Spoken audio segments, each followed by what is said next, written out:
Alright, here we go. I'm going to bring up the tweet now.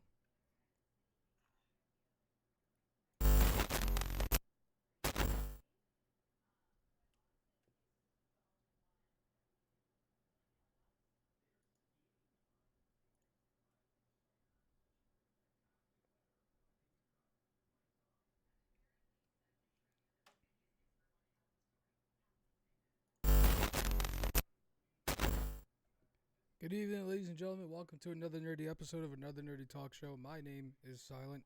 Evan is out doing family things, so I'm hosting this week. And per usual, I am joined by the normal crew and Scruff. Are you? And aren't you happy I did not call you the other name? Server gets flooded with YIF. So why do you hate the name so much?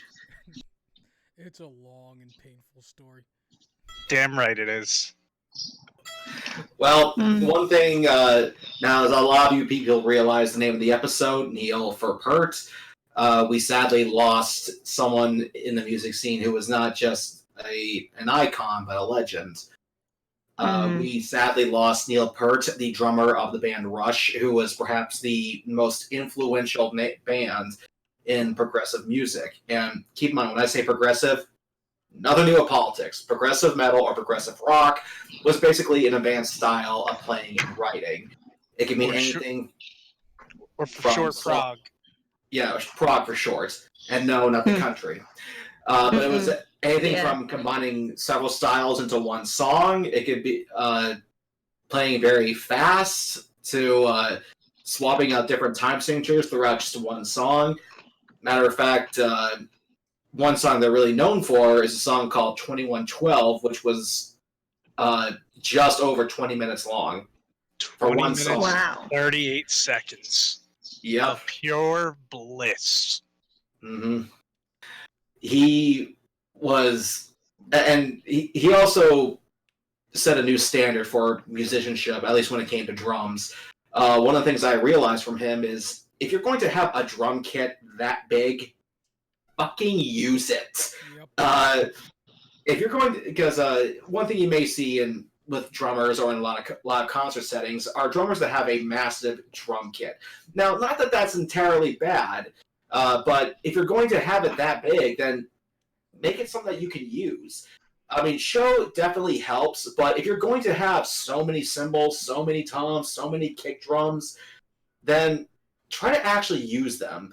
I think he actually had maybe 2 kits in one. Now I know Terry Bozzio has maybe 8 in one, but what made Neil's a bit different was that his kit actually sat on a turntable, but the seat, I believe, stayed stationary. And when he was done with one side of the kit, it would turn to reveal the other one, and he would just keep on playing.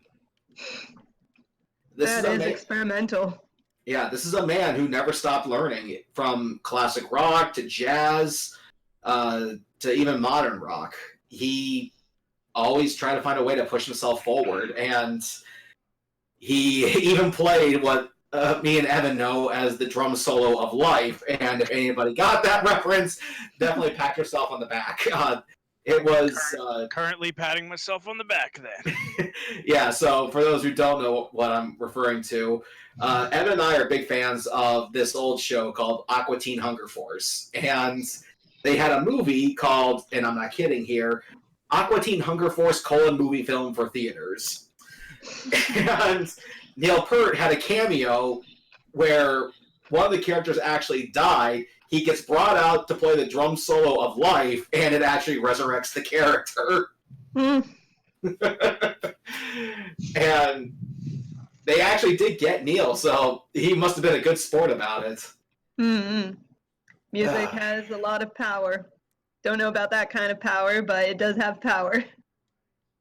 Especially back then, because one reason why music feels so not as valued, I guess you could say, is because of technology. Because anything from mass-produced. Yeah, because there's so many things biting from your time now, like content creators on YouTube to social media, to even just your friends who are trying to contact you.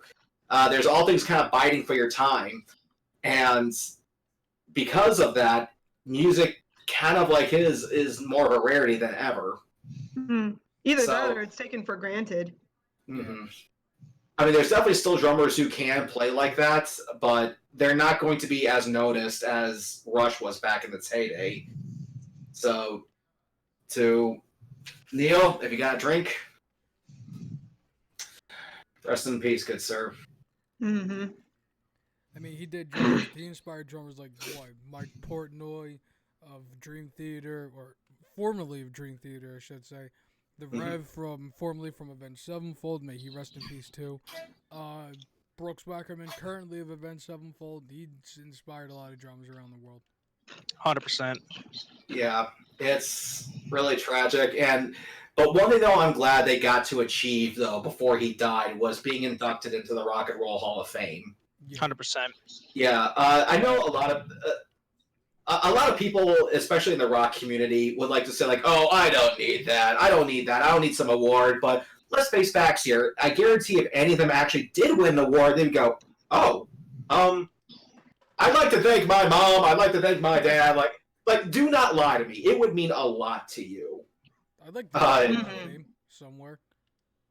Yeah, as people can, like I said, people can complain that, or try not so much complain, but act all mightier than thou, saying they don't need it. But I guarantee that if they got nominated and won, they would be so flattered. They would show up and accept that award. Shut up, Smokey. So do not give me this nonsense. Yeah. All I have to say is right now, Neil Peart is somewhere laughing his head off with a band with a gig tonight, trying to figure out an easy Rush song. I don't think there is such a thing. I mean, even Tom Sawyer has its difficult moments. Tom Sawyer, difficult. Passage to Bangkok. YYZ. Yeah. Which songs are your favorites? Ooh. My favorite Rush song is probably 2112. But from a normal standpoint, Tom Sawyer, Fly By Night stick out.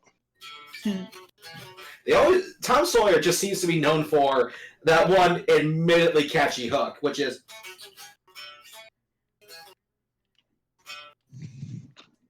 Da-na-na-na. yeah. Along with the intro.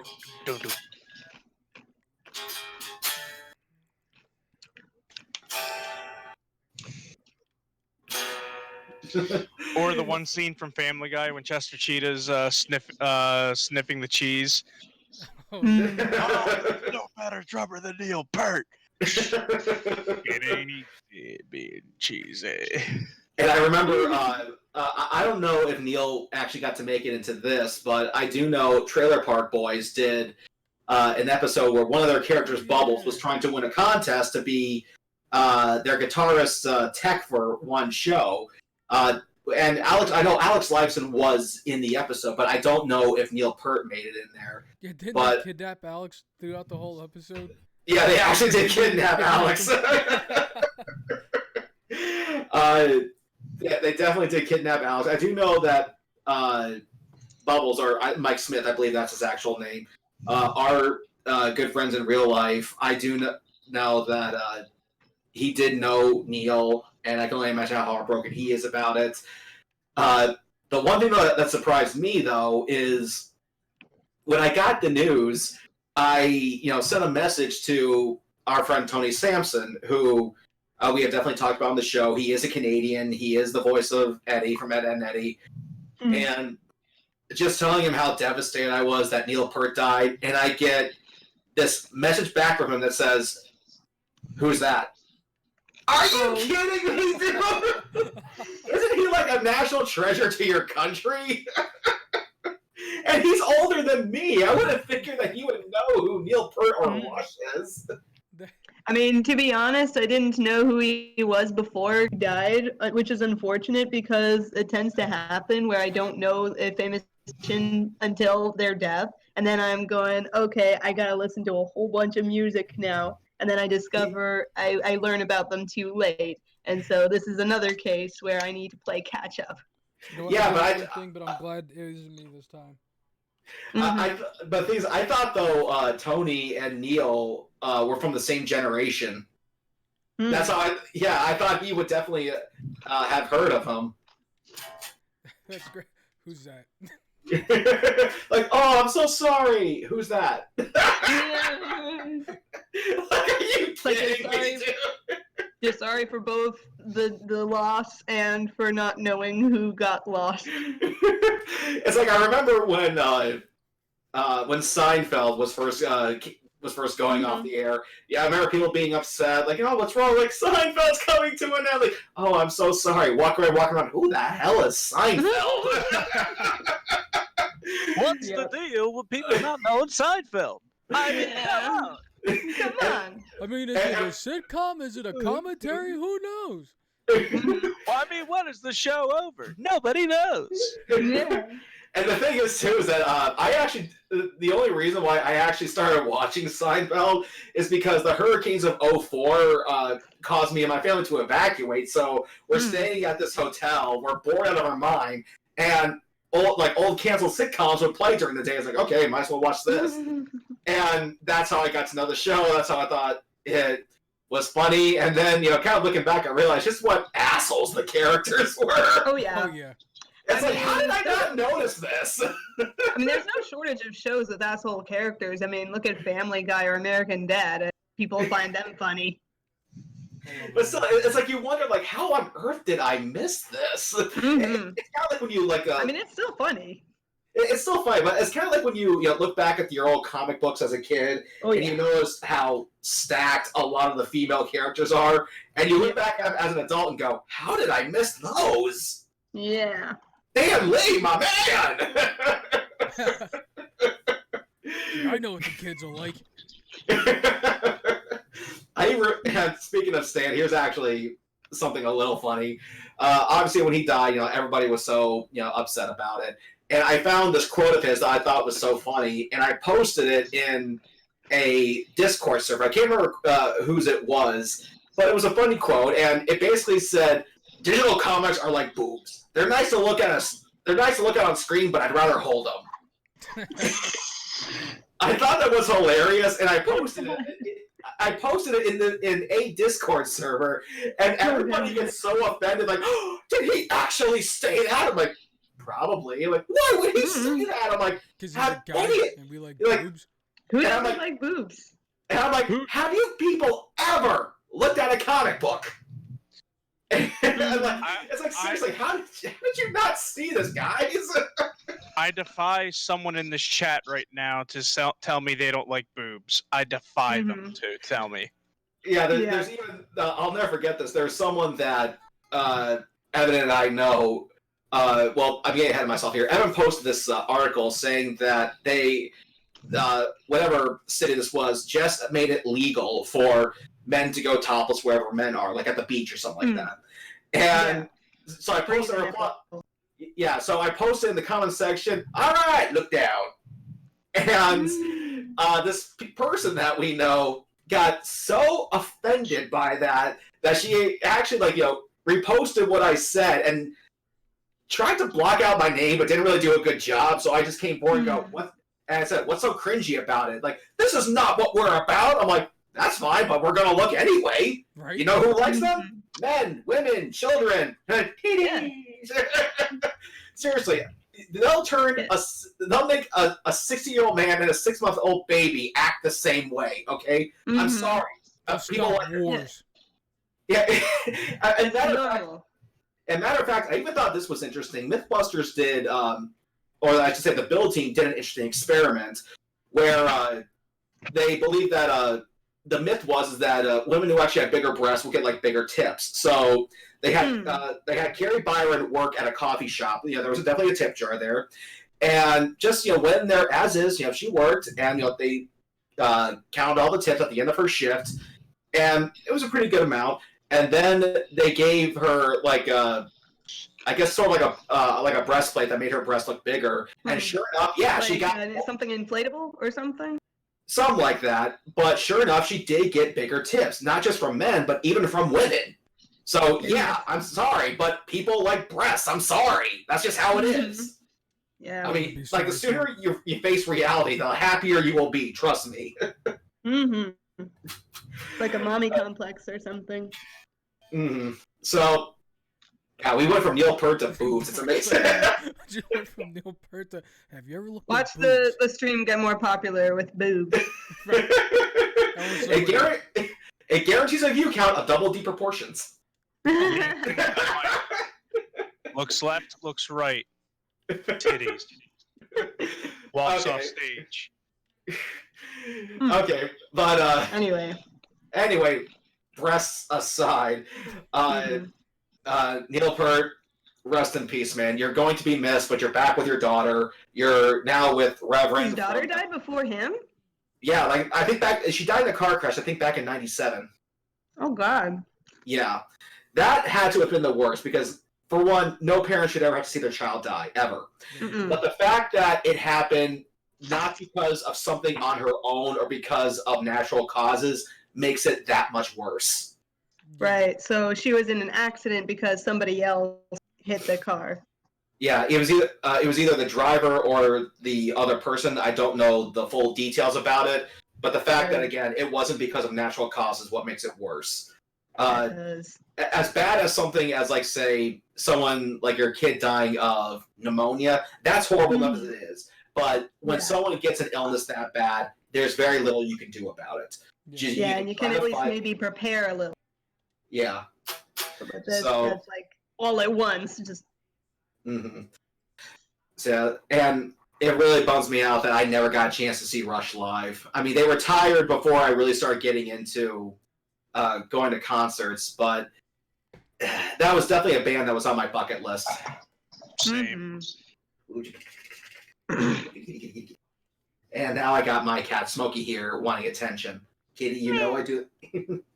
Kitty, you know I do this every Sunday. So anyway, cats have no concept of time. But anyway, moving on. Some of us actually have gotten a chance to see some movies recently, both in theater and just released. I will let Juan and Scruff go first. My big one, or the one that I don't know what Scruff has seen, but the one that I've seen recently was Rise of Skywalker back on release. Same here. We didn't get to talk about it because Evan's worn out on talking about Star Wars, but I think we finally have the time to talk about it. And Evan joins the chat and shuts us up right now. No Star Wars! What? Well, Evan's not here, and also, screw Evan. and Ned, I think you just saw it too, right? Yeah, I mean, that was my most recent movie. I mean, like, there's some stuff they could have cleaned up, but that movie was tasked with being good and fixing the mistake that was Last Jedi. Now, Scruff and I have differing opinions on it. He liked the movie. I grew to not like it as much as time went by. Yeah, because because I actually haven't seen it, but I'm fully aware of what happens. I know spoilers, so I'm not concerned about that. But from what I understand, the more you actually think about it, the more people start to have I don't want to say hate for it, but not as good as they thought. Yeah. Yeah. It's like you can see more inconsistencies. It's like the longer you look at this picture, the worse it gets. Yeah. Yeah, and I've seen photos like that. It's one of those things that holds your attention for the first few moments, but then the longer you stare, it's like, wait a minute, whose hand is that? Yeah. Which is kind of like the same thing. Well, sort of similar to what The Force Awakens had, because when that first came out, I remember everybody raving about it. But then, as time went on, people realized, wait a minute, this is just a retelling of A New Hope. Yeah. Yeah, and I mean, I liked Rise of Skywalker. initially, like when me and my sister saw it in theaters, and like as time goes by, I see like Twitter threads and like people talking about it, and it's like, okay, I can see the issues and inconsistencies and plot holes that like exist, and it's like, okay, yeah, it's not fully good. Like it has some good moments, it does, but like it's not like, and it finalizes the Skywalker saga, but yeah, people are gonna have different opinions. Not like this. Not like this. Uh, All I gotta say is, who's ready for the Abrams cut? yeah, that's another thing I've been hearing about too, is the J.J. Abrams cut, which kind of goes back to just how incompetent Kathleen Kennedy has been Yeah. ever since being put in charge. Now, I'm not denying that she hasn't done some good things in the industry. I know she played a part in Back to the Future. I'm not sure if the entire trilogy or just one.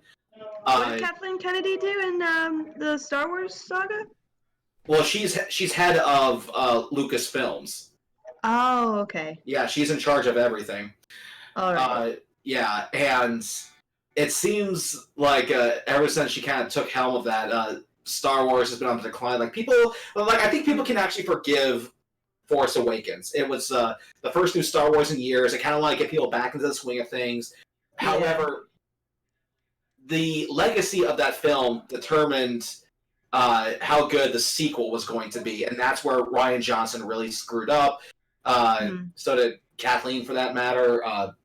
For me, with Last Jedi, like I hated Holdo with a passion. I still do.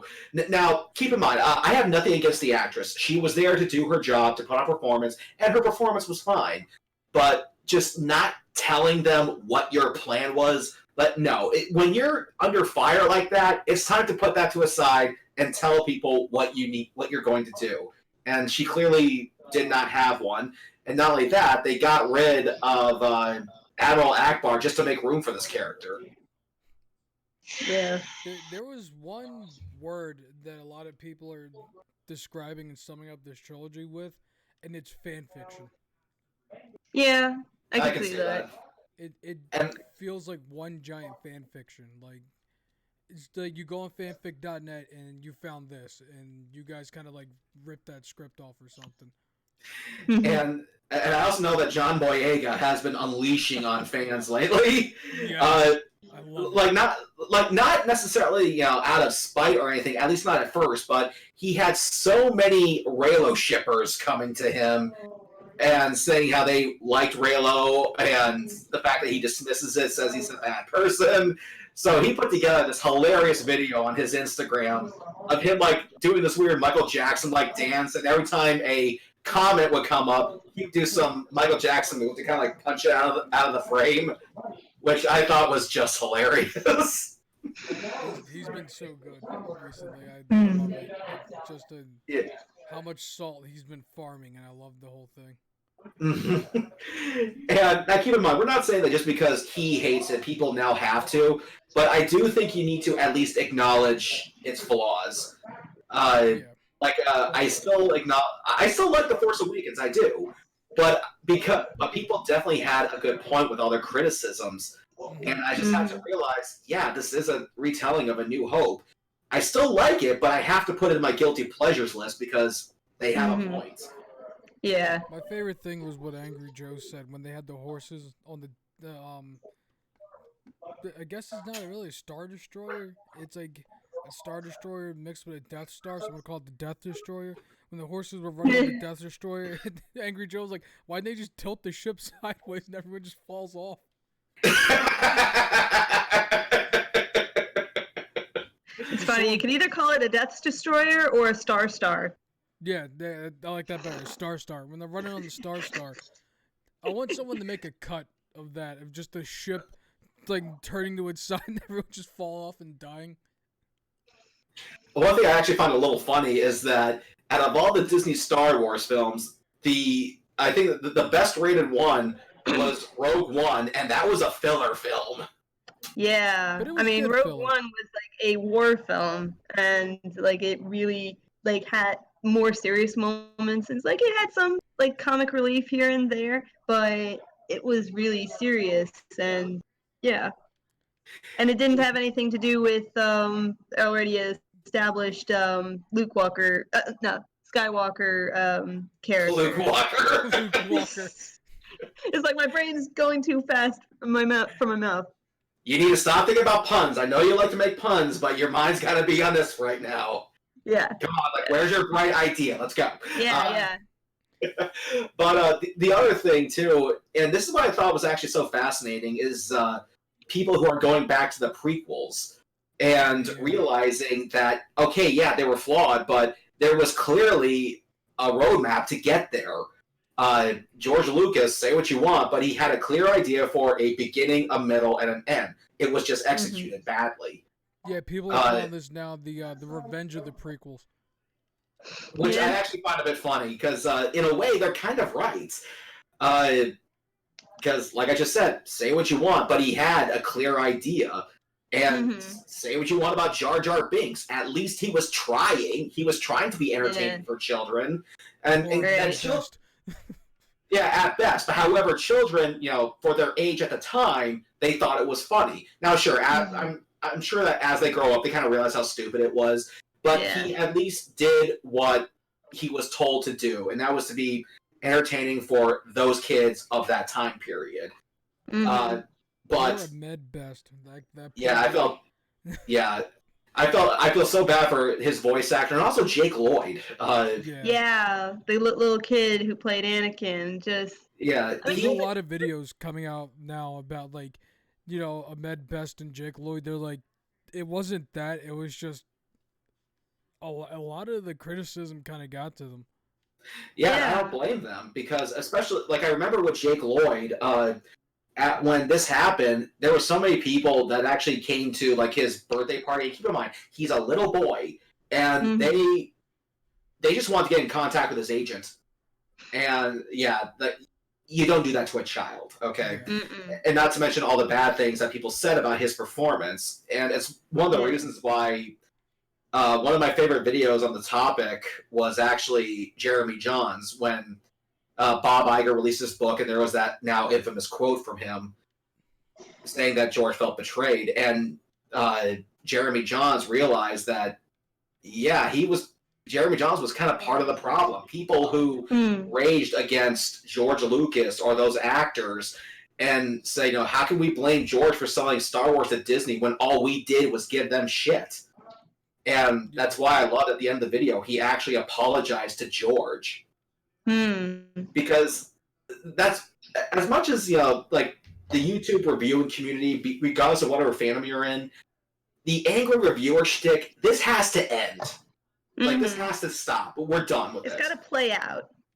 And, it's been a decade at least, or, when did Nostalgia Critics start? 2008 or something? Roughly, Yeah, so we've had over a decade of this style of reviewing, and the Angry Video Game Nerd before that. It's there needs to be more emotions besides anger. Yeah, and not to mention, there's a fine line between passion and whining. Where do you put Angry Joe? Just curious. For the most part, I'd say Angry Joe is is more professional than I'd say he's somewhere in the middle, because he's not so much someone who's just sitting there with a video camera putting on a stupid show. He actually, as far as I know, is involved with the industry to some extent. Kind of like how The Completionist is. I do know that Nintendo has reached out to him and said, hey, can we get your thoughts on this? And I think Angry Joe, at the very least, tries to be more professional and stays in the middle more than most. So that's why I would put Angry Joe somewhere in the middle, because I do know there's been instances where his anger has gotten the best of him. I remember he was a guest at some video game award show, and he was trying to. The first thing he says to somebody when he's doing an interview is, "I have a bone to pick with you." Dude, why would you say that? Why would you say that? Now you're not gonna get a thing. You don't.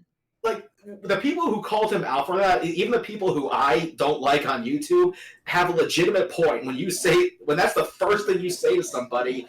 Yeah, no wonder they just give you the finger and leave.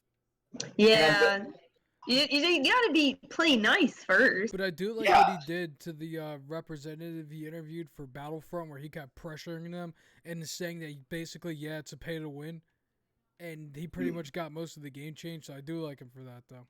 Yeah, like definitely know what the right buttons to push. Definitely, like for the instance of what you just brought up, yeah, he was right.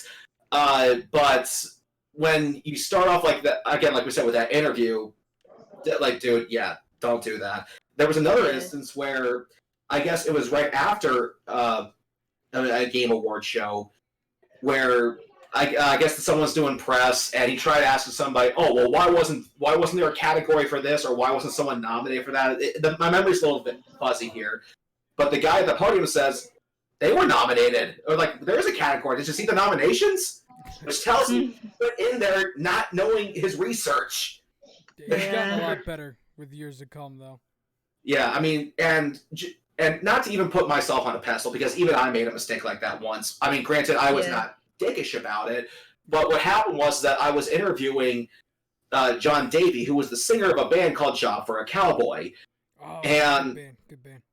Yeah, and I actually got his band confused with another band called Goat Whore, and asked him what was it like doing Ozfest in 2010? How would you say it's different from Mayhem? And he goes, "We didn't do Ozfest." And but he was cool about it because he knew that I was new to doing this. It was my first major gig, and so he left me off. So I think he let me off the hook. But then he said, "Dude, you sound like you've been doing this for years," which was the coolest compliment I've ever gotten. That is cool. It makes me think of Chris Farley interviews Paul McCartney, and he's like, "You remember when you were in the Beatles?" He's like, "Yes, I do." He's like,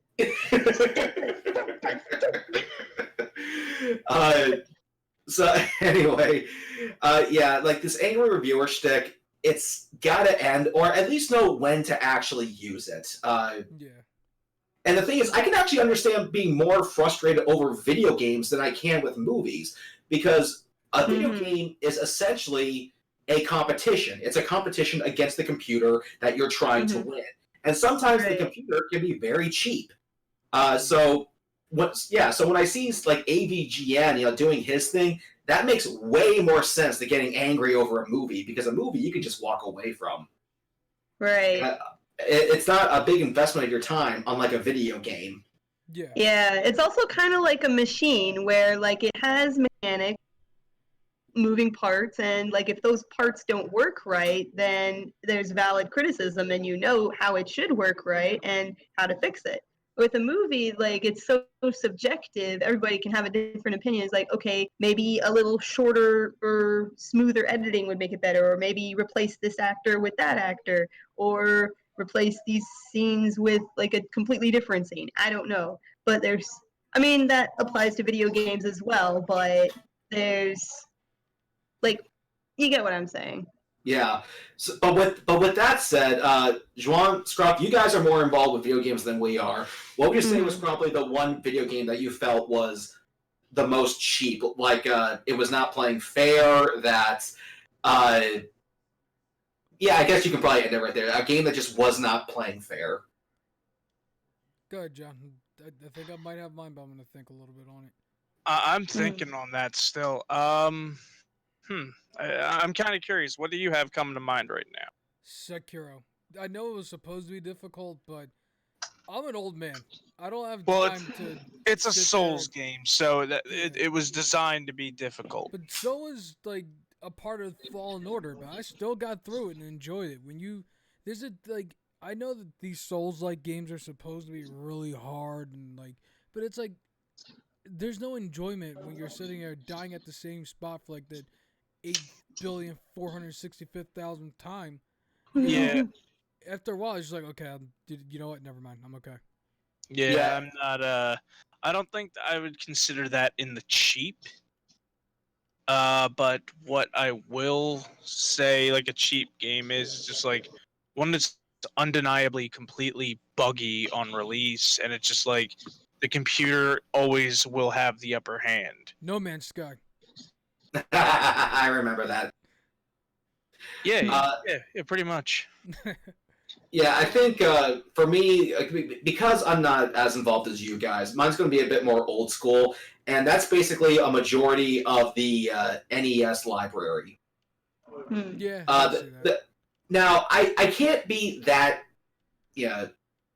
General.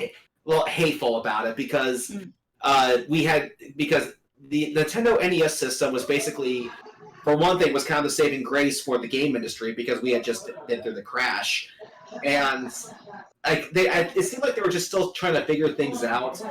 But when I look at a game like, say, Silver Surfer for the old NES, and I just go, dear Lord, how are you supposed to beat this thing? And one game that I would say is cheap, but I would say, how should I say? You could say it's a gamer's game, but at the same time, it's like, people, can we calm down here? And that is the Zelda series. Wait, I'm gonna change my answer real quick. It's not a game, but it's a level. That one infamous level from the Lion King game. Thank you. Oh, okay. I'm a kid. How am I supposed to figure out timing? How am I supposed Disney to figure games this out? prevail.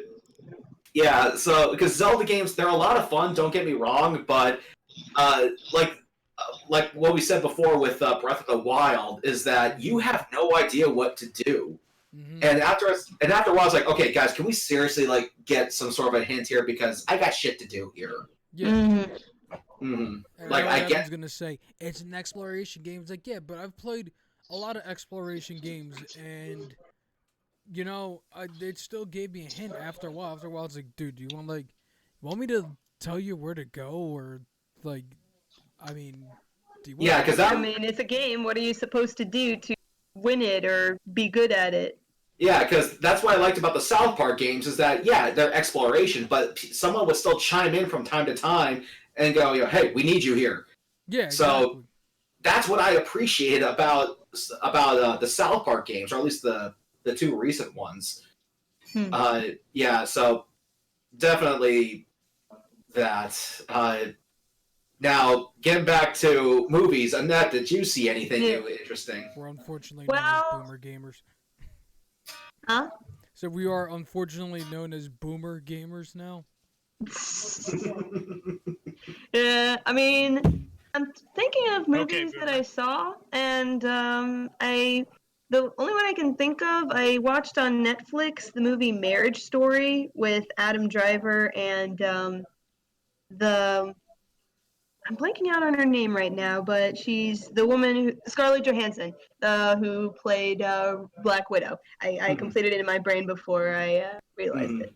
So Scarlett Johansson, Adam Driver play a couple who's getting divorced, and it is unlike any story on divorce that I've seen. Like, they don't start out hating each other, and like throughout the movie there's something like they get lawyers and they hash it out, and like they're amicable about it through the majority of it. There's some intense moments, but like at the end of the day, it's a love story, but at the ending rather than the beginning, if that makes sense. Yeah, I remember coming across that in my Netflix subscription. I did recognize Adam Driver, but I didn't. He is amazing in it, I gotta say. Was this a Netflix exclusive movie? Yeah, I believe it was. Oh, okay. Yeah, Netflix has still been doing a pretty good job with its original content as of late. Oh yeah. Yeah. The Fire Island one, still a great documentary. Oh, you mean the Fire Festival? Firefest, yeah, the Fire Festival. Yeah, that. Wait, they did one about Fire Festival? Oh yeah, and I gotta say, this crushed me because that's my scene. Okay. Hold on. I just need to say the quote, and also I had a phone call, so I had to mute myself. But real quick before I go back to it, the best line from that documentary And it was that point I was fully prepared to suck his dick. Okay. Now, Annette, I'm assuming you don't know what he's referring to, right? Well, for the last minute or so, I think the sound cut off, so I don't know what you guys said in Okay. the intervening. Okay, so here's what he said. I was going to get ready to suck his dick. Oh, Now suck hold whose dick? Okay, so here's the story here. Now, Fire Festival, we'll kind of get into the itty-gritty of it in a little bit here. Well, I know about Fire Festival, but I just didn't hear what you guys said. Like, before he said that, like, what was said. Okay, well, basically what happened was that they were trying to bring water onto the island through customs, and it was, I think, going to be like either a 5 or 6 figure sub, and yeah, a lot of money. And the guy It have to be imported. Yeah, and the guy who was in charge of it, Billy McFarlane, said, I think the guy's name was Anthony. He goes, "You're our wonderful gay leader. Yeah. Would you go down and suck his dick? We need you to take one for the team here." And he goes, "If you get this water release, you will save this festival." And he's like, "Geez, I've been taking one for the team for ages." And so he goes home, he takes a shower, he drinks some mouthwash, and he gets down there fully prepared to do it. And he goes, "Anthony, I'll tell you what, I'll release the water, but I want to be one of the first people who gets paid." He was actually about to do this he's like, "Can you imagine me doing this in my entire career?" Goodness. Yeah, and now as for the whole Fire Festival incident, basically some guy thought he was going to be the entrepreneur of the year. He wanted to promote this new app to dealt with a nasty business of booking, so he was going to throw this private festival concert for like, influencers and people who are head honchos, and it turned into a disaster. He did not have the money that he claimed he did, and so there's a whole documentary about that on Netflix. I think it's just called Fire, Fyre. It's funny because I saw a YouTuber called Internet Historian do a whole video about Fire Festival, so I already know about that side of things, but this probably takes a much more serious approach, whereas Internet Historian, it injected a lot of humor and just like internet style. It's a must watch. Yeah, see, basically, the people who were hired to originally kind of document the whole Fire Festival when it was being created and put on was actually hired by Netflix to use the footage that they had captured. And a lot of people thought that was sneaky, it was underhand, or they needed a full disclosure. But I'm thinking, why? They got the people who were involved. Yeah. Aren't you supposed to do that? But yeah, like I said, though, that killed me. Just because music festivals, while I never did anything that huge or exclusive, that was still my scene. Okay, I spent a good part of my youth going to summer music festivals. Aren't you happy you didn't get to do it, though? And I get the joke too. A lot of people are laughing at the whole rich white kids being stranded on an island. I get it, but this is still someone's kids here. People, come on. Like, have your jokes when it happened, and I was like, "Dude, what? That's insane." And here's the thing: I actually didn't know this was going on at the time. I'm like, how did I not know about this? So that shocked me to hell.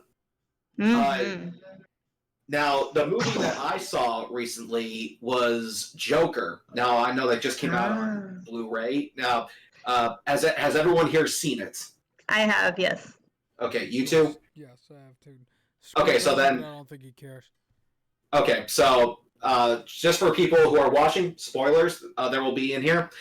I do know that a lot of people were praising this movie because it seemed to have like this underlying tone of what was going on in the world today. Like, like this movie kind of shows how it's people like the mainstream media that makes someone into a mass shooter.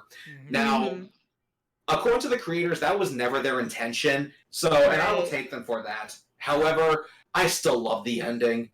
the fact that they just shot Robert De Niro, I loved, because that guy has been a total massive douche in recent years, and the fact that he just, now,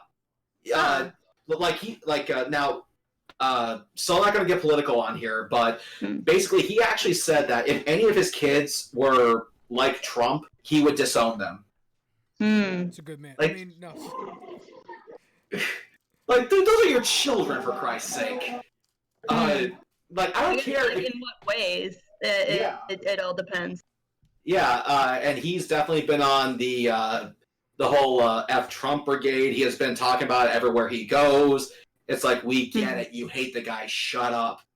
So it just got old after a point. And the fact that he went to that extreme, it's like, I'm glad he got shot in the movie now. But that aside, Joaquin Phoenix did an amazing performance. Just seeing him slip into madness and just, it was such a good performance. I had a friend, he asked me this question, he was like, so do you think the end of the movie actually happened? Yeah. Oh yeah, I remember that. The Or narrative... was it all in his mind, you know? Yeah, Good this movie is one of the few I've seen where, like, you have an unreliable and, like, you can't be really, really sure about what happens in reality, because there was that whole thing with the supposed relationship he had with his neighbor, and it turns out, like, she did not think about him that way at all, so She barely even who's knew to who he say? was. Yeah, that... Exactly. Yeah, like my jaw dropped when I saw that.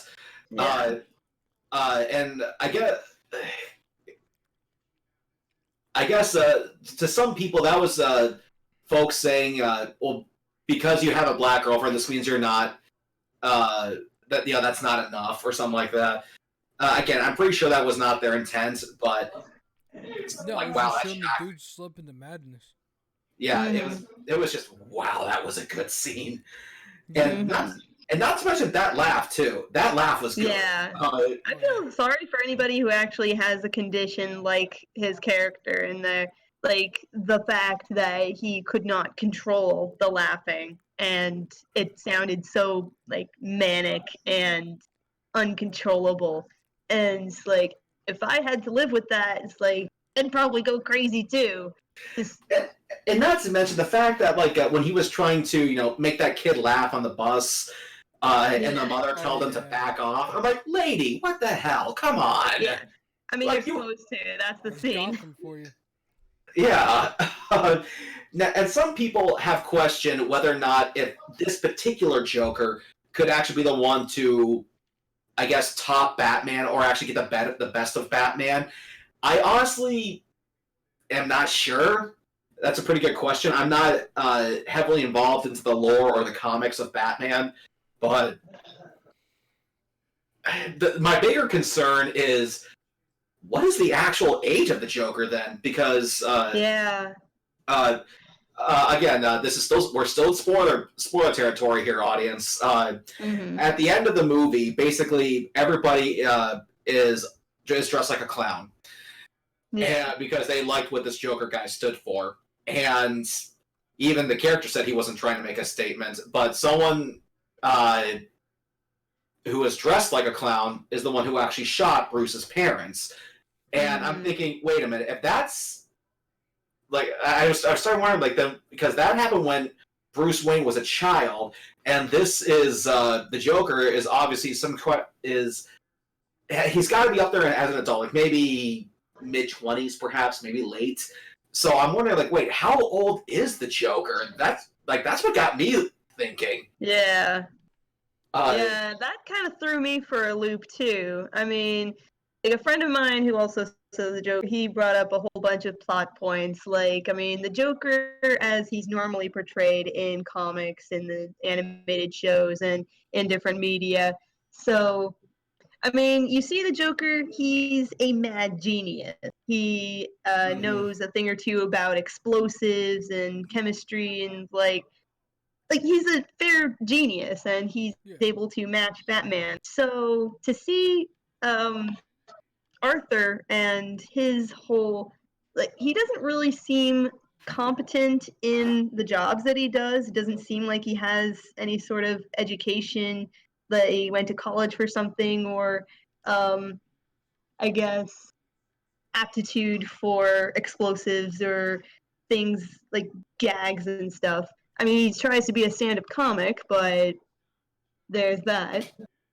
So I guess the character of the Joker didn't really feel like the Joker that people We have all come know. to know and love. Yeah, that we all know. Maybe the So, Joker or really is a even the different precursor Joker. of that. Yeah, so like that's the real confusing part for again, at least me, was the age and perhaps a little bit of could this possibly be the same Joker? Yeah. I did watch the special features, and they did say this was supposed to be their own version of the character. So I guess you can consider alternate universe. Okay, that works. Yeah, that's possible. And to be fair, the Joker has had many different iterations. We all cannot forget Cesar Romero as Adam West's Joker. He was definitely more of a cartoony version of that character, but still try to have that little spark of insanity. Yeah. But still so entertaining. Okay. Yeah. Now, Plus, I like the design of the Joker in the Joker movie that just came out. So, yeah, makeup, acting, perfect. Yeah, it's like he was trying to be an actual clown. And let's see here. Another movie I saw, now technically I had already seen this, but it's still a good movie to me, is It Chapter 2. I got I got that on Blu-ray, and it's still fantastic. I gotta see Volume 2 or Chapter 2 because I saw the first one. I liked that. I will didn't say, get the chance to see that when it was in theaters. I will say, be ready for the long haul. I'm not going to spoil anything, but it is a long movie. It's almost 3 hours long. Yeah, and unlike, say, that final Avengers movie, there wasn't a 10-year build-up. There wasn't a 10-year build-up. So, so for something like that, you can understand being 3 hours long. This, however, it's like, I'm pretty sure we could have made some trimmings here. It's still a good movie. It's still a good end to the story, but you do kind of wonder if there, like, what could have been trimmed. And I even think the writer said that he could have actually taken it further. He had so many ideas, and I think, as he said at one point, he would like to have made like a 4-hour cut of the movie. Oh boy! Yeah, my the actor who played Pennywise. No, the writer or the director, I think. Oh, okay. Yeah, and I will say, if you're going to go that far, then you know what? You should just turn it into a Netflix series. Yeah. Seriously, have it's the Netflix series. I mean, it, as a Stephen King book, it's huge. Oh, it's yeah, one it's of like the biggest I've ever read. Yeah, so you could totally make. I mean, the original Tim Curry, it was a miniseries, and that was back in the '80s. So you could totally do a revision of it for the modern era. So make it Netflix or a streaming series. I think something like that would have been like, I'm so glad they made the movie that they did. But if you're going to literally do like this big, huge, like 4-hour cut, then I think you should just make it into a Netflix series. Make it into like short, like 30-minute episodes that make it easier to digest and for us to follow. Yeah. And if 30 to 45. Yeah. Now, if you'll excuse me, guys, I'll be right back. I just have to use the bathroom. Alrighty. So carry on, my wayward viewers.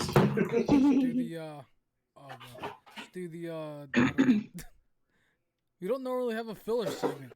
That's what the show needs. The show needs a filler segment. Yeah, for something. 'Cause this is filler. We need Other than that, I really haven't been watching anything other than like the Star Wars Clone Wars series. I started that up. Yeah. Because I heard that was like really good, and I should give it a watch. Yeah.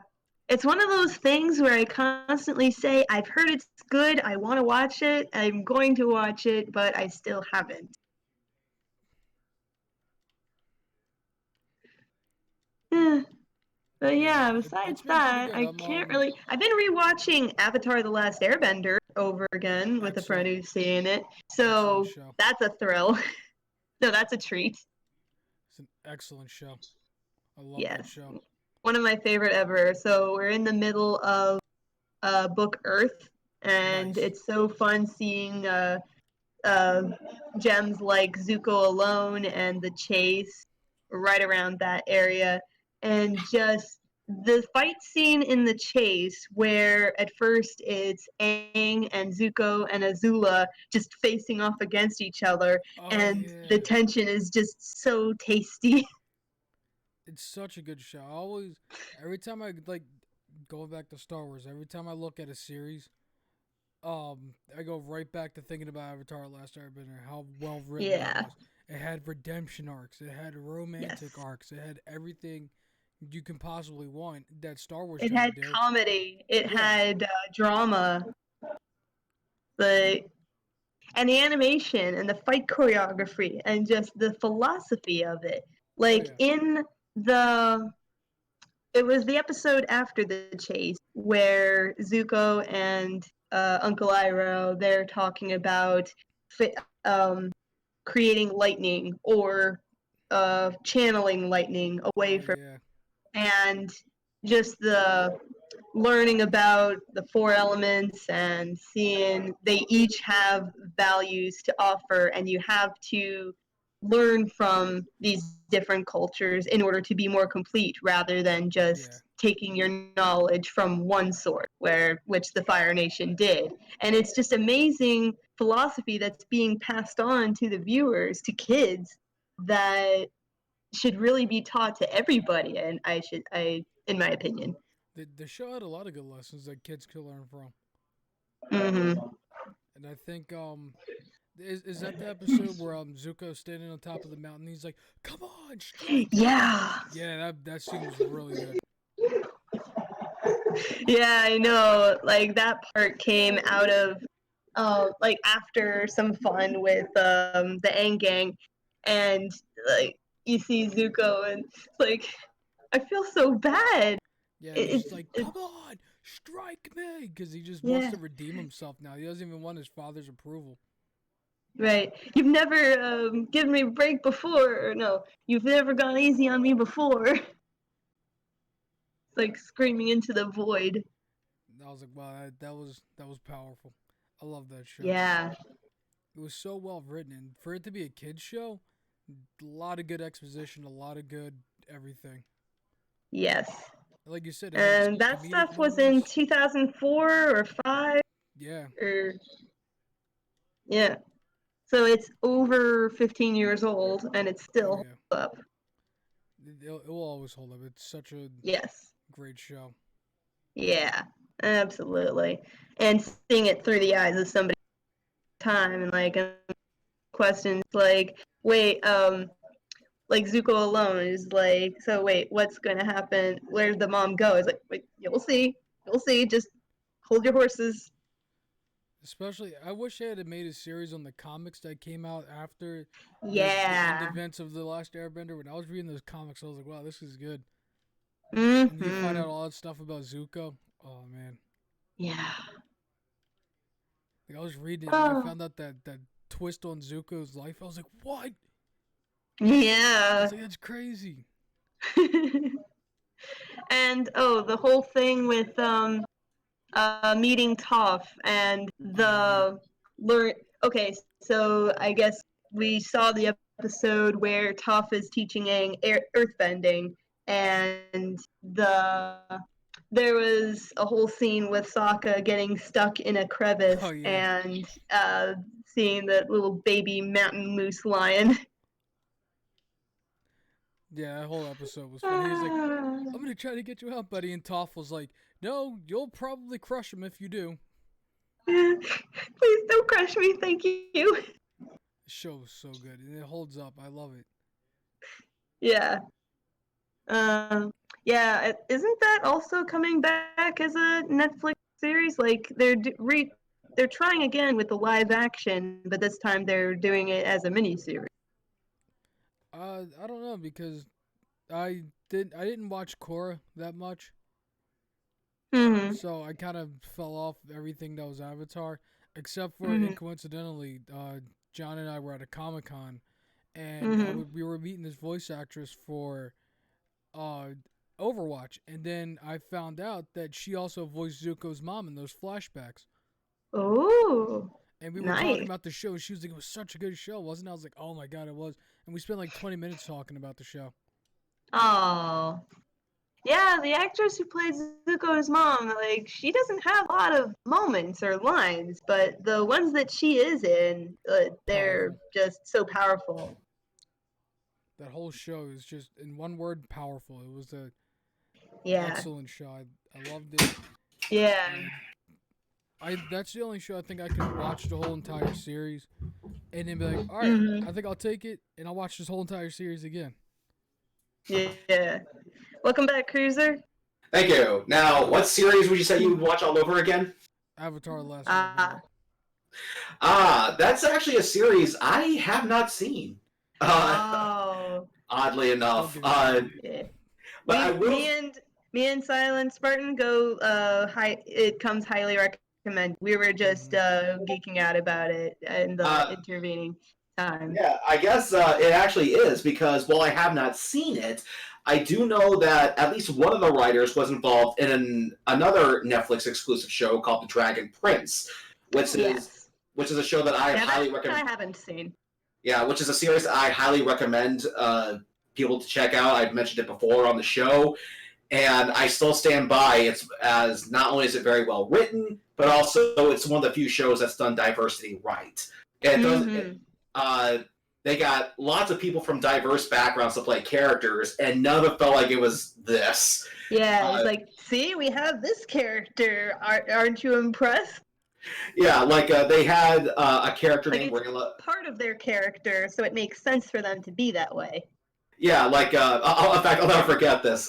Anybody who's familiar with the voice actor Bill Newton, who has done, I think, 4 episodes of MLP, he's actually an Australian. And I was telling him about the show during his live stream, and I said that there was a character named Nix who was played by an Aussie, because the character Nix is actually this bird-human hybrid. So because you have all these hybrid creatures, you would expect them to sound different, and that's where a lot of their accents come to good use. And when I told him that, he goes, "What? I know every Aussie in the area. Who is this? Who plays this character?" Like, oh, yes. That is an Aussie. Yeah, definitely. It has so much good exposition. It deals with, again, diversity very well, and it's just such a greatly written show that I can't talk about it enough. Yeah. Now, Juan, did you see the Dragon? No, I have not. Okay, so Cruiser, if you watch Avatar: The Last Airbender, we will watch the Dragon Prince. Does that sound okay?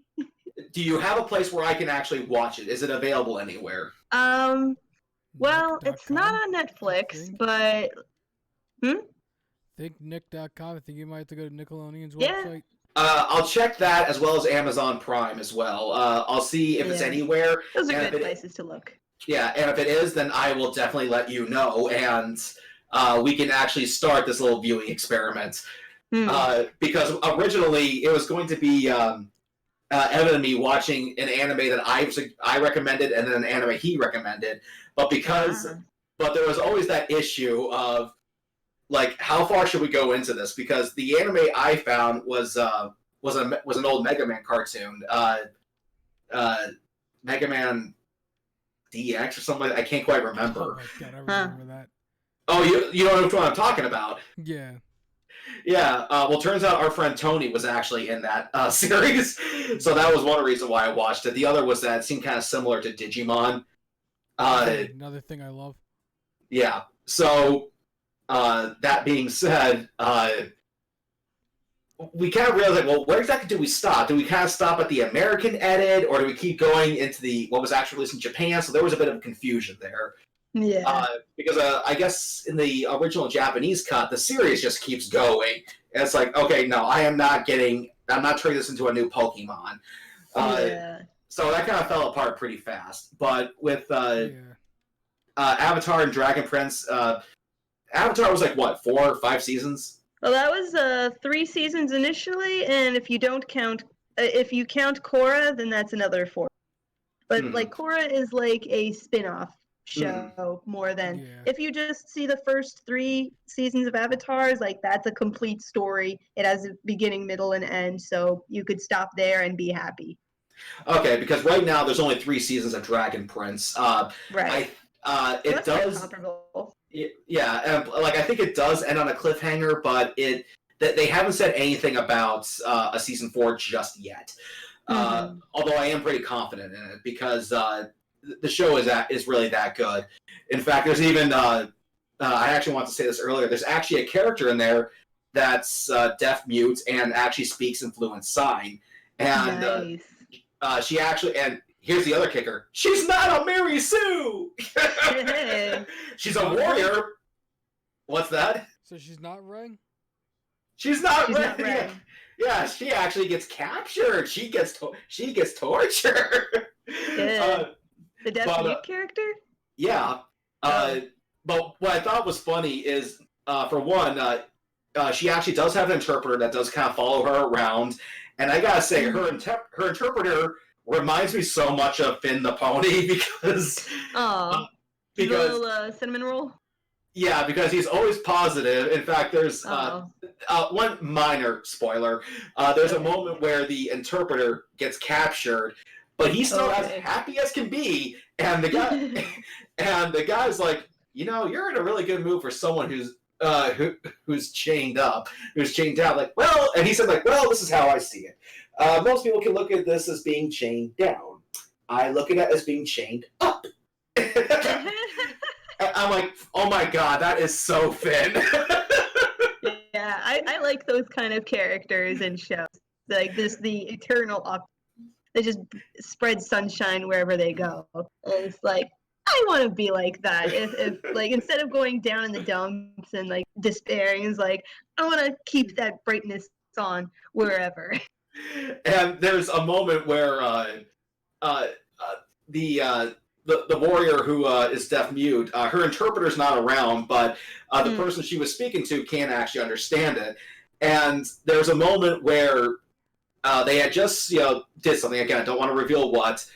And I guess these 2 little boys go, wait, what's her problem? Not the warrior, but the person sitting next to her. And she does, she says something, but there's no subtitles whatsoever. And I did some research and found out that what she said was, she thinks I'm cute, but she won't admit it. Oh. Chalk that up for a bilingual bonus. Yeah. I actually kind of like it whenever they can put jokes in there that only a specific person will get. Even if it's not me, because it's just a fun little wink and a nod that's completely innocent and totally fun. So definitely, yeah, if I can find Avatar: The Last Airbender, I will definitely watch it, and then you guys will have to watch The Dragon Prince. Yes. And it's interesting, the inclusion of a deaf mute character, it makes me think of the last couple of seasons of Walking Dead, which I have recently finished watching everything from beginning to end from April last year. So I'm all caught up waiting for the second half of the new season to start in February. And so the last couple of seasons have seen a deaf mute character, and she also has an interpreter that goes with her, and the interpreter is slowly going deaf herself. So it's really interesting, and the actors themselves, or at least the interpreter character, is actually partially deaf. So you actually have that as a character, and that's awesome. Yeah, kind of going back to and speaking of The Walking Dead, I remember Annette, when we had that zombie actress from the show on here, and you couldn't make it, but you did have a question for her, and she did have a response. She said, "Yes, clowns do taste funny. They taste like fake hair and face paint." I forgot that I asked that question. Well, thanks for moving. Yeah, she, for those who don't know, her name is Sonia Thompson. She has her own community Facebook page. Definitely check her out. We are trying to see if we can find some way to get her at a convention down here in Florida, perhaps Orlando, because Evan did say if she was down here, he would take her to Disney. I'm like, okay, now we gotta actually make this happen. Yeah. And not only that, but also I'm also a big fan of The Walking Dead, and I have this massive poster right outside my room. In fact, I could probably grab it here, where I have a bunch of signatures on it. And what I want to do is I want to have all the character actors on the top of the poster, but have as many zombie actors on the bottom, so it's like the zombies are kind of reaching up for the characters. Oh, wow. Yeah, that's a good one. Yeah, here, let me actually go grab it. Here. Yeah. And it's interesting because a few days ago was Norman Reedus, the guy who plays Daryl, his birthday. And I saw on his Twitter on his birthday, he's like thanking everybody for the birthday messages. And he was also promoting the Australia bushfires, like any charities that are helping that cause. So nice. That is a good poster. Funny story about Norman Reedus. Oh, one, apparently Boondock Saints 3 got announced. Yeah. Oh boy. And two, when you play Death Stranding, and as you know, Norman Reedus is the Yes. the main character. Well, not Norman Reedus, but he plays the main character. When you take a dump in that game, Yeah, or take a shower. Advertisement for a ride with Norman Reedus comes up, and when he's going, you just hear a motorcycle noise in the background. It's pretty funny.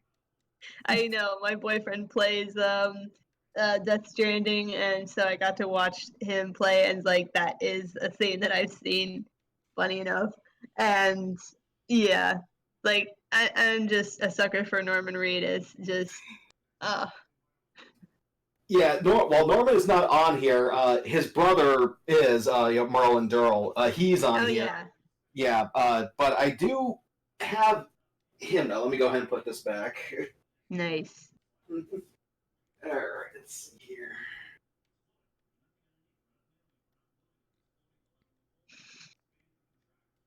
Yeah, Walking Dead, man, it's a roller coaster. That's mostly down, but when did you fall off? Okay, here we go. Fight with Negan. Oh, okay. There's Norman, there's Michael Rooker, and this was the photo we did. I was originally trying to go for like a Zombies Angels type of pose. Yeah, so I just need a sticker of an angel to go right here. Wow. That's a good picture. I heard Norman Reedus is a cool dude. Yeah, he just looks so cool. I've seen footage of him at like conventions or interviews, and he just looks like a teddy bear. He's like, he blushes so easily. Like somebody and his bromance with Andrew Lincoln, the guy who plays or who played why am I blanking out on his name? Rick in the show. Yeah, his friendship with him is like they're brothers. Like they're Sids from another crib. Just. And to give you a little bit of what it was like meeting both those two. Yeah. Me and my friend Lisa, who was my former partner in crime, and when I say that, I mean someone who loves going to conventions and stuff like that. Yeah. Yeah. We first we didn't have much of a chance to speak with Norman Reedus because his line was massive. They had to get people through here. This was yeah, absolutely. The Fanboy Expo in Ontario, which is actually the same company that runs the Orlando MegaCon. Yeah, and so, but we meet Michael Rooker, and first of all, he's very smitten with the ladies. I mean, he's a playboy type. Well, I'm just going to leave it as he loves women. Okay. I mean, like he's hands off though, but he's not afraid to say when a woman is good looking. But we meet him, and turns out he was actually doing Guardians of the Galaxy Volume 1 at the time. So he had just flown in from New Zealand to do this. And so me and my friend Lisa meet him, and he loves her cosplay. And I do what was the cosplay? It was something from a Rammstein music video. for the song "Du riechst so good," which means "you smell so good," and I do my famous pen up the nose trick and pull it out of my mouth. And he goes, "Damn, there are some talented people here," because he thought we were Canadians, and he goes, "Actually, we're from America." He goes, "You hear that? That's America. America right there." And then suddenly we go to the photo op line, and I asked him if him and Norman Reedus were pissed off because of what happened with the Walking Dead Survival Instinct game. That game made a lot of promises, but it turned out to be just a cash grab. There was nothing there. Yeah. He goes, "Oh yeah, we were pissed off. They used our characters that we loved and just did nothing with it." And then my friend Lisa, who is stacked, we'll say. Okay. She gets between and goes, "Ooh, I'm in the middle of a Dixon sandwich." and both the actors and the camera guy are trying so hard not to laugh. They take the picture, and Roger goes, "God damn! I'm gonna need a cigarette after that one." That sounds like a moment. Yeah, so he's very he does like his lady fans. Yeah. Like I said, he's still very hands off. He's still very respectable to women, which is good. He's just not afraid to say when a woman is good looking. Yeah. So that's what it was like meeting them. He knows how to do flattery right. Yeah. Random backtrack to The Last Airbender real quick. Oh, okay. Sure. I don't normally do this, but I actually bought the entire not franchise, but the entire season, the entire the collection. Yeah, the collection. Series. There you go. Okay. The entire series on DVDs. I bought that. All 3 books. Now, when you say that, do you mean the entire series box set or each season individual? Box set. Oh, one of those. Okay. Yeah. Nice. Yeah. It takes a lot for someone like me to do that. I don't know if I ever personally did. But because normally I would just buy them as they come out, and when a series box set is released, there's not much there that was for me worth getting. The one that I was interested in was the series box set for Boy Meets World, because there was actually some brand new special features on there. But then turns out those special features were already on YouTube. So it's okay, well, what's the point? Yeah. And Boy Meets World, that was actually another cast I got to meet. I didn't get to meet Feeney, but I did get to meet the 4 kids. And I will say, I don't know if Ben Savage, Corey, was being a dick or just hard to get. Not in that kind of way, people. But there was an episode that was actually filmed at Disneyland or Disney World at Orlando. And at the end of the episode, there's a moment where Corey gets grounded, his sister, for a week, and his sister pops in and goes, "A week? I got longer for just saying," and then there's this big long censor beat. Now, obviously, she was cursing. That was the joke. But what I wanted to know was, what did she actually say? And Ben Savage just kept giving me the runaround. He goes, "I'll come back tomorrow, I'll tell you. I'll come back tomorrow, I'll tell you. I'll come back tomorrow, I'll tell you. Dude, it's the last day." I didn't quite appreciate that. I mean, if you are joking, then you might want to fill me in here, because it's quite clear that I don't get it. But I also got to meet Ryder Strong, who played Sean Hunter, and I said, "There's one thing I want to ask you now, and I don't mean to be rude." And he goes, "Oh boy, where's this gonna go?" And I'm like, "Well, I just want to know, what kind of a name is Ryder Strong?" And he goes, "Oh, okay." But his dad's name was Arthur, and his middle name is King. So Arthur King Strong. They want something that sounded just as regal, but without sounding too cheesy. So they came up with Ryder King Strong. Like, oh, okay, well, that makes sense. I don't know if he would take something like that personal. So that's why I always try to give people, I'm not trying to be rude, so I apologize. Yeah. But the other thing too is that he's actually a vegetarian in real life. Oh, cool. Yeah. So his character was a vegetarian, and he's a vegetarian. I don't know if it was ever specified in the show, but one scene I remember was there was a scene where this took place when they were little kids, where this character named Minkus, let's see here, his character Sean Hunter takes Minkus's burger and actually puts like a mound of salt on it, and like without him like, oh yeah, your burger's fine, we just left it here, and Minkus is honestly like, oh my god, is that Sylvester Stallone? And then he picks up the burgers and then just sets them down, making that clanking sound as if they just switched them. And just so that he knows that Hunter would trick him so that he would switch them, and then Hunter has the burger that has the mound of salt, and he bites into it, he's disgusted, and I told the actor, I go, I bet that's when he became a vegetarian. Like, I think the burger's what made him one. Yeah, just like, still guilty about that? Oh, come on, bro. You set it up, I knock him down. Okay, I will admit, I walked right into that. But because I do have to wonder, because I listened to the commentary tracks, and they said the food they had to eat on there was disgusting. So I have to wonder if the show made him a vegetarian. Probably. Yeah. But that was so much fun. Okay. Other shows I've been watching, I watched The Witcher.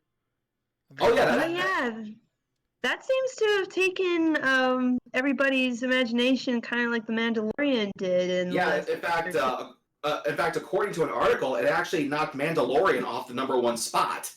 And to be honest, okay, I don't play the games, I don't know anything about it, but it's like everybody's saying it's good. It's like I might check it out. Yeah, and as far as that piece of information goes, as far as I know, Mandalorian was released on a weekly basis per episode, and the season is done. So I'm not that surprised. Yeah. It has nothing to do with the Mandalorian's quality. It's just because the first season's done, so people are going to lose interest. Someone else is going to take the spot. Yeah. But yeah, I've been hearing a lot about it, and I'm kind of curious to see it myself. Both shows, actually. How many episodes are there in this season? For which one, Mandalorian or The Witcher? No, The Witcher. 8, I think there is. Okay. Seems to be the going number for seasons now. At least on Netflix. I think one reason why is because I think they had a budget cut. Because like the Toys That Made Us, that has like maybe 4 episodes in one season, but each episode's like 45 minutes long. Okay. Yeah, with The Witcher, it's like 8 episodes, and like they're all like an hour long, except for one's like 58 minutes or something. Okay. Yeah, so I would say there's at least a method to the madness. Yeah. And there's probably a reason for it. But I'm trying to think here, if there was something that I was really looking forward to, but I can, aside from the Sonic the Hedgehog movie. Oh yeah, that's coming out. That's coming out this year. In fact, my mom just actually heard about it, but she didn't know anything about the controversy surrounding the design. So I was telling her about it. I show her the design, and God bless my mother, but she goes, "What's wrong with this?" Oh, the old version? Yeah. And I'm like, you've got to be kidding me, right? Yeah. But it's because like she didn't watch the cartoons, she didn't play the games, she's not familiar with the design. Yeah, it's still surprising seeing how somebody who has no clue about the design of the Sonic franchise see something like that. It's like, yeah, there's nothing wrong with it. It looks like a realistic like texture furs. Like, it doesn't look like a very appealing creature to me, but like yeah, I go, okay. Human teeth. Yeah, that's when I had to. Teeth, what? Like that's when I pulled up what the new design is, and kind of showed her side by side. So okay, I can see how this one's better.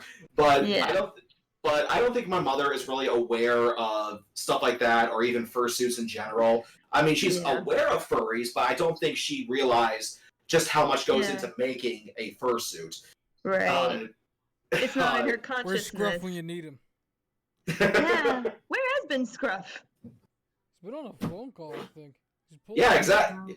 Yeah, like, dude, seriously, like, you were here as our special guest, and you're hardly. Yeah, that's exactly what he's doing. He's phoning it in. I've taught him well. Let's see here. I actually do have some concert plans I have ready for this year, and it's a band that I didn't think I was ever going to actually see, but I am going to see the Monkees. Really, the Monkees? Interesting. Yeah, because They're in apparently, concert? yeah, even though half of them are dead, Yeah, that is apparently. surprising. What's even more surprising is that one of the guys who died, Davy Jones, lived right here in my neighborhood. But he lives in Stuart, Florida. But wow. Worst they could have made Lilo and Stitch live action. No, we don't want that. We don't want that. No. 360. We don't want that. Jinx. No. But anyway, what happened? The reason how this came about is, as you guys know, I will be flying out to California. I'm going to be a community guest at BabsCon, and just like last year when I went, I got a chance to see my friend Furox in his neck of the woods, and so I'm going to be flying in early again. He realized that we're going to have a few days to kind of hang out and explore the area. And he told me that the Monkees were actually coming in concert, and he knows that concerts are my thing. And I thought it was going to be too expensive because, they are still, regardless if you heard of them or not, they are still a name. They do still have a history. They still have a legacy. And he said, this might be your only chance to see this band because half of them are dead. The other two are in their 70s. This could be a first and only for you. And after speaking about it with my mother, she goes, do it. He's got a point. You haven't, it's one of the few bands you haven't seen. I decided I'm going to do it. Plus, Kurt might be able, or that's his real name, Kurt, but Furox will probably be able to find a way to get me a discount ticket. Part of me is even kind of curious if I can set up an interview with one of them because that would be amazing if you got an interview with the Monkees, because like me and my family, we know the Monkey music, and one that most people will probably recognize is "I'm a Believer" because of Shrek and Smash Mouth covering it. But they got so many great songs in their library, and they started as the American Beatles. Like they were put together just to fill that niche, but they're a pretty good band unto themselves. Yeah, were they actually put together by a label? Yeah, and they were in together as a TV show too. And that was one of the things I always heard was that they were actually put together by a label. And if I remember correctly, I think even the Beatles actually had their own cartoon series at one point. Yeah, they had a Saturday morning cartoon, and that was really interesting. And it's funny because the Beatles cartoon was one of the reasons, like, they weren't excited about the Yellow Submarine film when it was being produced because they think cartoon or animated, they think the Saturday morning cartoon is like, It's like, okay, but we want to fulfill our contract. So yeah, just like get it done. And they're putting forth effort, like little efforts, like northern songs, like and just it's like they're table scraps, but it still came out great. Like so influential and all that. And I remember another band that actually got their own Saturday morning cartoon series was, and I'm not kidding here, the New Kids on the Block. Wait, the New Kids on the Block? Yes, they actually had their own cartoon series at one point. Oh boy, I knew the Jackson 5 had their own Saturday morning cartoon. I remember, and I only know this because it was actually on a Watch Mojo list, and like the live segments of the band actually had the band, but the cartoon characters were not voiced by the actual members. That's a pretty common thing that like if a band has a cartoon, then the people in the band do not play the voices. Yeah, like I even think Backstreet Boys had their own web series at one point. Like I swear to God, everybody gets their own show. We all do. Okay. Yeah. Yeah. Yeah, I mean, I think even like the Backstreet Boys, like I think they were actually trying to make them like their own version of like X-Men or Power Rangers because I remember they had to put on these medallions and they had like new costumes all of a sudden. Right. And I mean, if they don't get their own show, they get a reference to this. Like I know, like multiple cartoons, they have the boy band episodes. Like the characters are going crazy for this hot new boy band that's like an NSYNC or a Backstreet Boys fill-in. Just yeah. I even remember the Powerpuff Girls had their had an entire episode filled with Beatles references. Yes, that was one of my favorite Powerpuff Girls episodes ever. Just all the references. Help. We need somebody. Help. Not just anybody. Help. We need the Powerpuff Girls. My personal favorite was, I want to hold your cash. So I found out what happened to Scruff. I don't want to talk about it. He was talking this whole time, and he was muted. No, I looked down. Yeah. My cord was unplugged. Oh.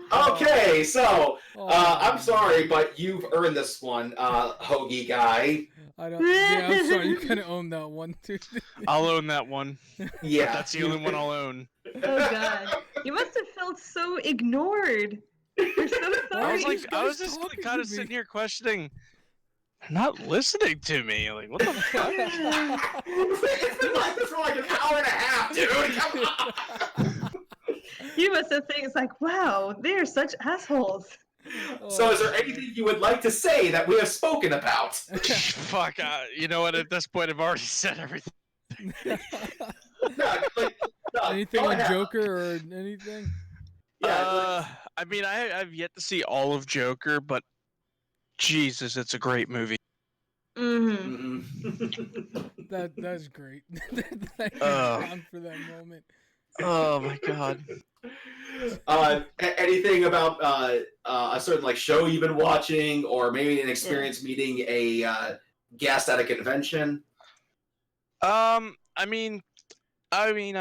met Tom Kenny and Jennifer Hale at New York Comic Con. Wow. I don't have access to the picture anymore because the person who took it removed it from their Facebook and cropped me out. Oh, I'm sorry. I'm sorry, dude. That's funny. Yeah. That's But funny. I met Tom Kenny. The other person, Jennifer Hale, what has she done? She was one of the Hex girls from Scooby Doo. Mm-hmm. She's Ash in Overwatch. I forget who she. Help me out here. Mass Effect. Who was she in Mass Effect? Miranda in Mass Effect. Miranda in Mass Effect, and let me just think for a quick second. Fuck, what else has she fucking done? And when she goes into a Jennifer recording Hale. session, she was in remembers to plug her Knights of mic the in. Old Republic. I just gotta look real quick.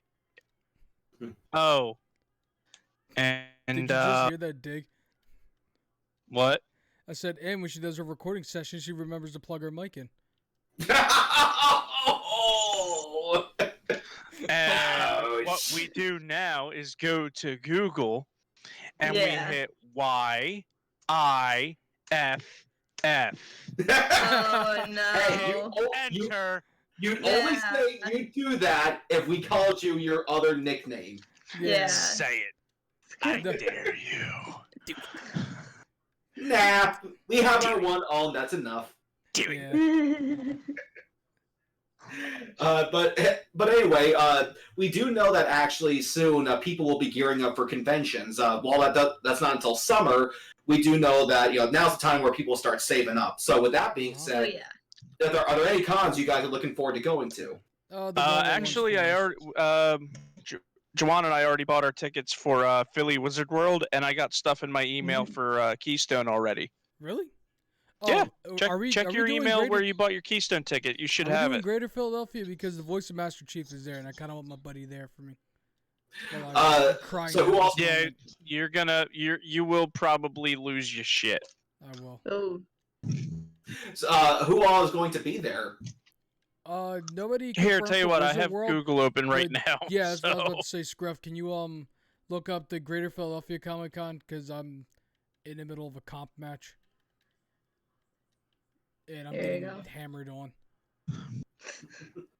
Hammertown. Yeah. Professionalism, guys. Hey, Yeah. it wouldn't I'm be. not planning on. Sorry. Oh, God.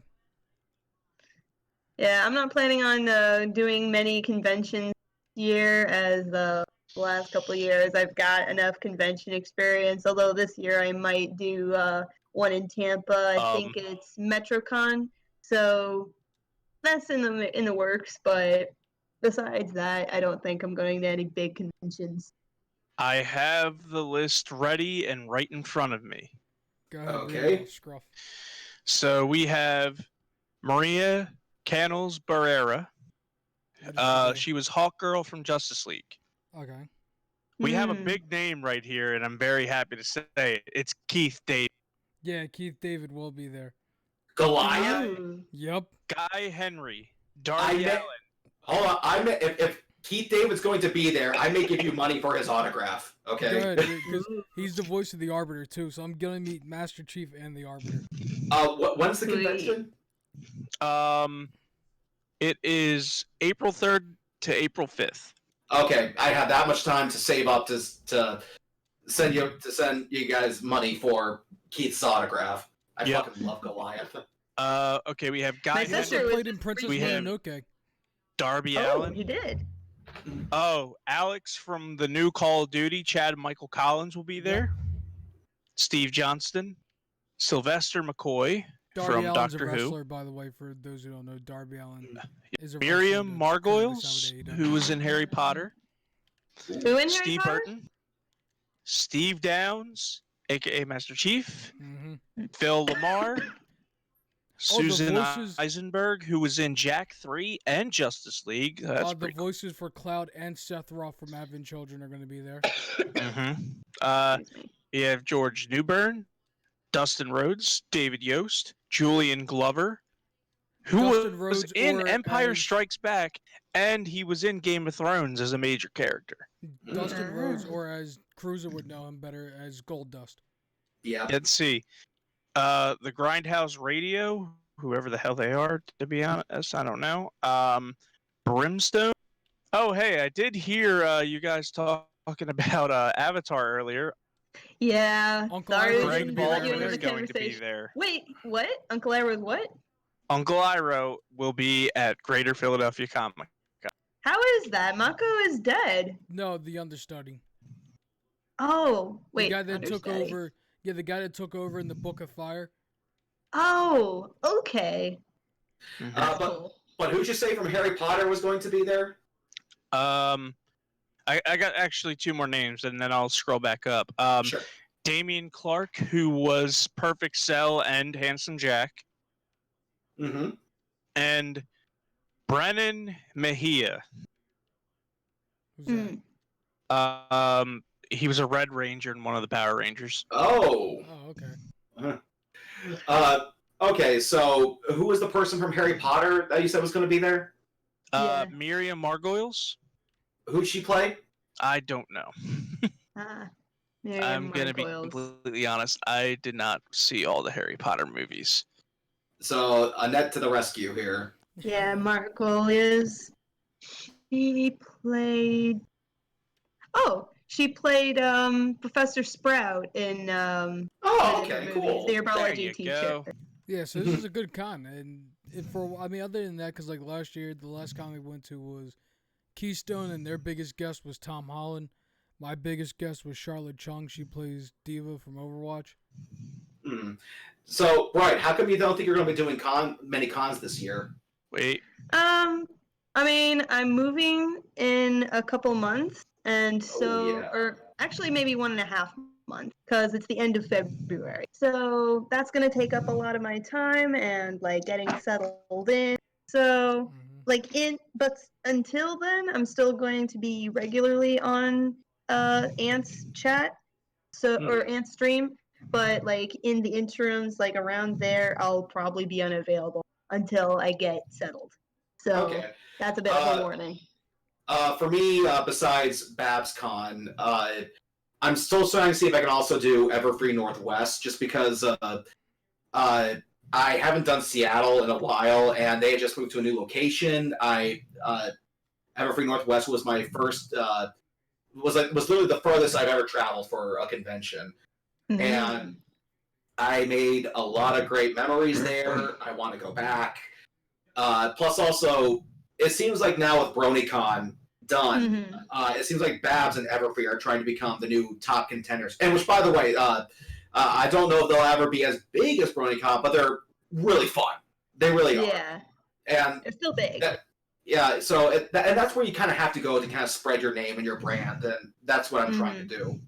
As for anything outside of Brony, I do want to see if we can try to get, again, my friend Sonia at a convention in Orlando, perhaps Phantasm Orlando, which seems to be the new Spooky Empire.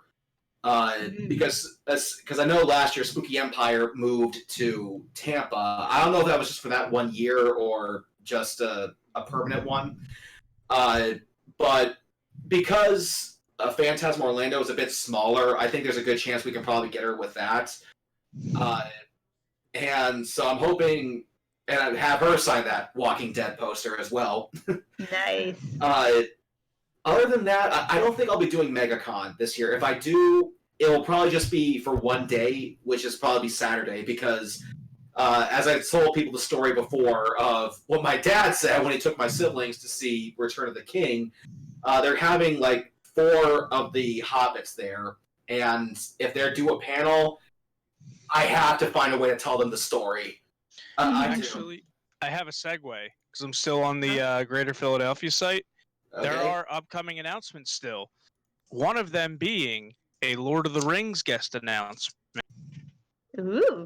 The guest announcements we have waiting are Doctor Who, Walking Dead, Umbrella Academy, Video Game, Supernatural, Star Wars, Special Effects, Star Trek, Harry Potter, and Battlestar Galactica, and then they also say and more. Nice. Holy cow, that's already a huge slice of the fandom pie. Yeah.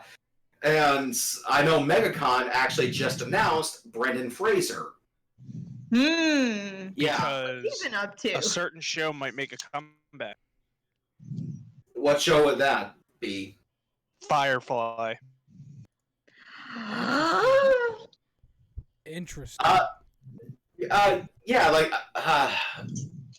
I never got a chance to see Firefly, but it obviously must have made some kind of an impact because it only lasted for one season, and yet fans are still raving about it. I have to watch this. Go watch it. It's a good show. My boyfriend, who has such good taste, whatever he introduces to me, I love it. So, on its own merits, like the writing and acting of Firefly, it's a slow burn. It's like a Western if it was in space. So it combines the elements of those two. It's science fiction, but it's not too sciencey. People have actually said the same thing about The Mandalorian. It's like a space western. It's a space spaghetti It's western. got some great elements. Mario Lopez is going to be at MegaCon? Yeah, they're doing a small little Saved by the Bell reunion. Yeah. If you like Mandalorian, you might like Firefly. And the acting in Firefly is really good. And it has who wrote for the first Avengers movie? Jon Favreau? His name. No. Not the director, the writer. Jon Favreau did Iron Man. Okay. Am I blanking out? He also did Buffy the Vampire Slayer. Edie, stop. Is a brainchild of.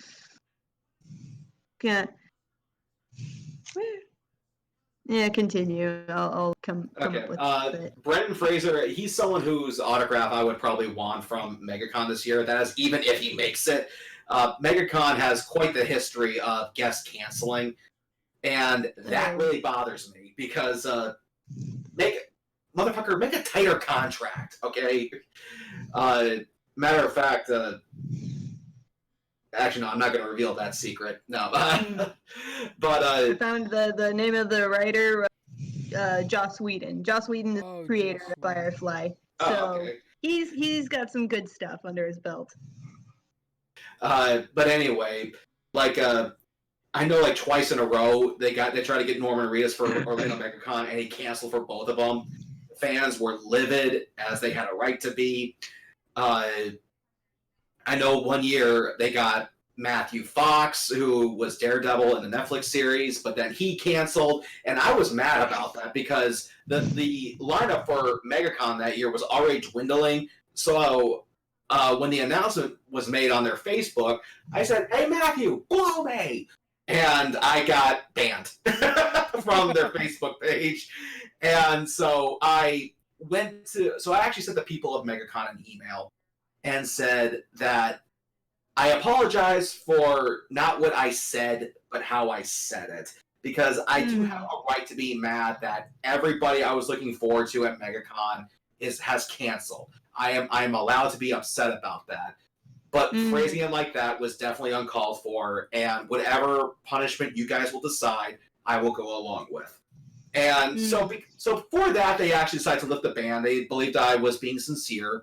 And then they revealed for later that same year, they got Brent Spiner, who played Data in Star Trek. Ooh, nice. Now, I had already had an interaction with Brent, and it was not pleasant.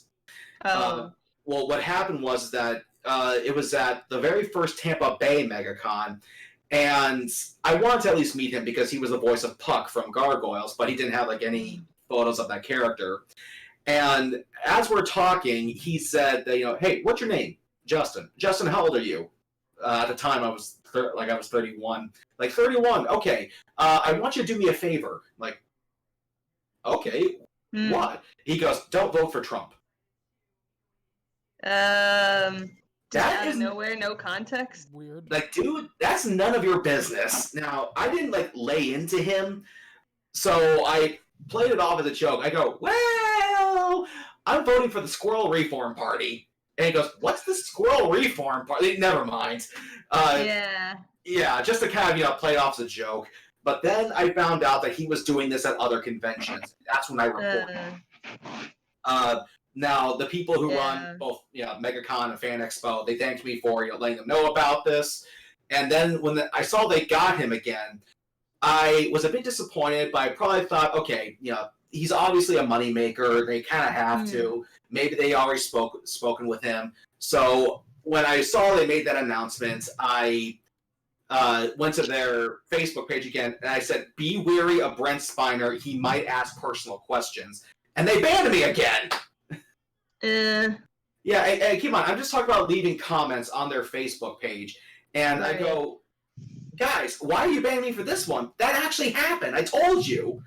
And they said, well, because of your prior things that you've said. I'm like, guys, say what you want about those. Those may have been uncalled for, but this was fact. I told you about this. You reported this. Nothing. And if you're wondering what some of the other things I may have said, it was one incident where Norman Reedus, again, canceled. And again, everybody was mad in the comments. I said, you know what? I'm starting to think that they just use their photos as clickbait. And they got pissed at me about that. They sent me a private message, but they deleted it before I could read it. So I don't know what they said. Like, if you guys want me to calm down with the language, fine, but you might want to actually, let me read it first here. Right. It's like, have the communication go both ways. It's too powerful to keep alive. So I kind of have, this bitter taste about MegaCon. Now, and keep in mind, I get that this convention is trying to make money. Virtually all of them are. I am not against that. But when something suspicious happens, you might want to try to answer to that. I mean, Norman Reedus canceling twice, and then the third year, he does come, but he only stays for 1 or 2 days, and it wasn't even announced like that. So, at least answer for this, guys. That's all we're asking for. A little transparency. Yeah. Speaking of non-transparency and drama, AGDQ happened this weekend, or this last What's AGDQ? AGDQ is Awesome Games Done Quick. It is a whole charity stream thing where a bunch of speedrunners get together and they Okay. speed run a bunch of games for cancer, and people donate to the AGDQ for different incentives. Like this year was Clone Hero, but they played they had to play a modded track in one of the runs, and Sans was messing with the track while the guy was playing Megalovania. Another one was like they would speedrun Pokemon, and one of the incentives was the crowd got to choose the starter, and then the crowd got to choose the name of the starter, and it's just pretty much speedrunners and people throwing money at them. And it's a really cool event. It happens actually in Orlando, so I'm surprised you guys didn't know about this. But awesome games done quick. My favorite part of Games Done Quick is a streamer named Trihex who got banned from the thing for a reason, just for AGDQ, is he does this thing called Poverty Chat, where because you have to subscribe to the GDQ Twitch page, you can't talk in it. So on Poverty Chat, we can talk about it, and we make a bunch of memes about the runs. And this year's biggest meme at GDQ, every donation had a honk in it, and the crowd would honk because of Untitled Goose Game. Oh, We that's wanted to kill funny. ourselves by the end of GDQ. It's just every single donation honk. But the next, It's the like, next, guys, you want to encourage donations, not drive them down. I had a really bad joke that I wanted to make, but I don't want Evan yelling at me about it. Yeah. And But the next one's Summer Game Done Quick that happens over the summer. But go ahead. And shit, I just had. Also, before we go into our final five, we also know about the Australian brush fires. Yes. That was definitely tragic. Mm-hmm. And as I said, Bill Newton is from Australia. Luckily, him and his family members are fine. And I do know that Bright definitely helped with this campaign. We're trying to get trees planted, so hopefully some will go to Australia. Yeah, and When it's not on fire I encourage anymore. anybody to donate to help Australia during this like chaotic time of like everything's going up in smoke, but we can still help. Mm-hmm. Yeah, that and I don't know if it was necessarily because of the temperature or if someone actually started it. Like, there's actually there's been reports that maybe someone actually started the fire. Yeah, which would be terrible, and like Is that anyone person should in be here an caught. Office fan? Office, I've seen episodes of The Office. I have liked it. Ryan started the fire. Oh